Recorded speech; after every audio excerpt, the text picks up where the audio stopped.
Bonjour à tous, alors aujourd'hui on va s'intéresser à la taxe foncière que la plupart des propriétaires devront régler d'ici la fin octobre. Alors, à quoi elle sert, comment elle est calculée, comment vous pouvez éventuellement en réduire le montant, c'est ce qu'on va voir tout de suite après ça.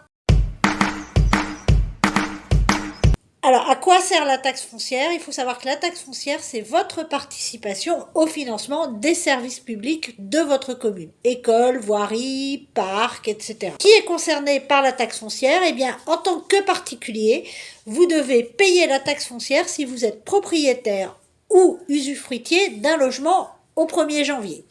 Cette taxe est due même si votre logement est loué. Donc sont concernés principalement les maisons ou les appartements, les parkings, le sol des bâtiments et terrains formant une dépendance indispensable et immédiate d'une construction, un bateau qui soit utilisé en point fixe et aménagé pour l'habitation ou le commerce ou l'industrie, un bâtiment commercial, industriel ou professionnel, une installation industrielle commerciale, un hangar, un atelier, une cave, ou même un terrain à usage commercial ou industriel. Alors, comment est fixé le montant de la taxe foncière? Deux paramètres sont utilisés pour la déterminer. La valeur locative cadastrale qui correspond à un loyer annuel théorique que le propriétaire pourrait tirer du bien s'il était loué. Et deuxièmement, le taux d'imposition voté au sein de chaque collectivité territoriale. À savoir si, par exemple, en cours d'année, vous apportez des modifications à votre habitation.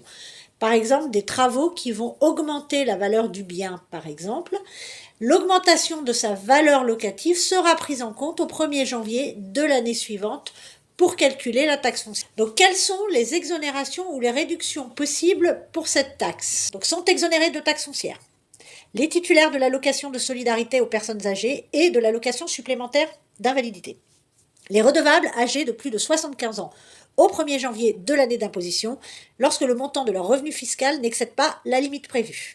Les titulaires de l'allocation aux adultes handicapés lorsque le montant de leur revenu fiscal de l'année précédente n'excède pas la limite prévue. En ce qui concerne ces conditions de ressources, si votre revenu fiscal de référence figurant sur votre avis d'impôt est inférieur aux limites de revenus fixées, vous n'avez aucune démarche particulière à effectuer pour bénéficier de l'exonération de la taxe foncière. Ce qu'il faut savoir aussi, c'est que vous pouvez bénéficier d'une exonération temporaire de taxe foncière de 3 ans en faveur des économies d'énergie. Ça veut dire que certaines collectivités territoriales peuvent décider sur délibération de vous exonérer totalement ou partiellement de taxe foncière pendant 3 ans si vous réalisez des travaux d'économie d'énergie. Alors vous pouvez aussi bénéficier d'un dégrèvement d'office de taxe foncière, c'est-à-dire que si vous êtes âgé de plus de 65 ans et de moins de 75 ans au 1er janvier de l'année d'imposition et que votre revenu fiscal de référence ne dépasse pas les limites de revenus fixées, vous pouvez bénéficier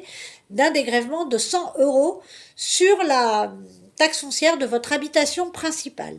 Les personnes hébergés en maison de retraite peuvent aussi bénéficier de ce dégrèvement sous réserve que l'habitation principale qu'elles occupaient reste libre de toute occupation. Et vous n'avez aucune démarche particulière à effectuer car ce dégrèvement est effectué d'office par l'administration fiscale. Il existe également un mécanisme de plafonnement de la taxe foncière sur la résidence principale en fonction de votre revenu. Pour y être éligible, vos revenus ne doivent pas excéder des plafonds de revenus fixés par le Code général des impôts. Et vous pouvez demander aussi un dégrèvement de la taxe foncière en cas de local inoccupé.